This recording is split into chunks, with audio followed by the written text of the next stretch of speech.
So J.R. Bookwalter, he's a film director and an editor. He worked for Full Moon for many years and had tremendous insight into how streaming deals operated. So his story is pretty interesting. He made a feature-length Super 8 movie, which is pretty incredible, and Sam Raimi bankrolled it. So I think what this documentary did a little bit is peel the curtain back on distribution, some of the nastier side of it and the bad deals, or just the way conglomerates operate. There's no emotion in it at all, and there's no like looking out for the little guy. It's, you know what I mean? Like they just operate. And so, probably most of the bad deals come out of that.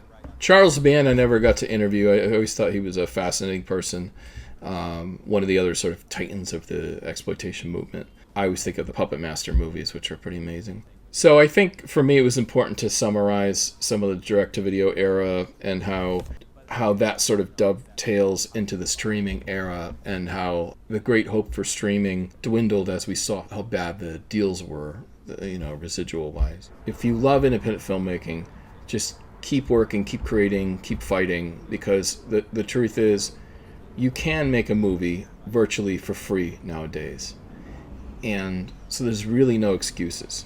If you had to spend next to nothing, you could get a used Canon DSLR for probably $200. Go to Home Depot, buy high wattage light bulbs, and light that way, and you probably could make a movie. Never count yourself out as an artist. You don't have to spend a lot of money. You just need probably two friends that you could work on your film with. Unless you're making documentary film, you could pretty much go alone. It's much better to have at least one person. In regard to shooting, VHS Massacre 1 was Ken and I, and then on the back end, Tim Kulig scored the movie and did some producing. VHS Massacre 2, Ken did some producing, James was in it, but it was primarily me, and then Tim Kulig on the back end scored it and did some producing. It can be done. It just takes a long time. But it's much better if you have friends, and it's more fun. This is about how, Amazon Prime was deleting independent films out of their streaming catalog. It was kind of messed up because they were doing it to distribution companies and not telling them, They were just kind of purging titles. And that's, I think, what got me freaked out.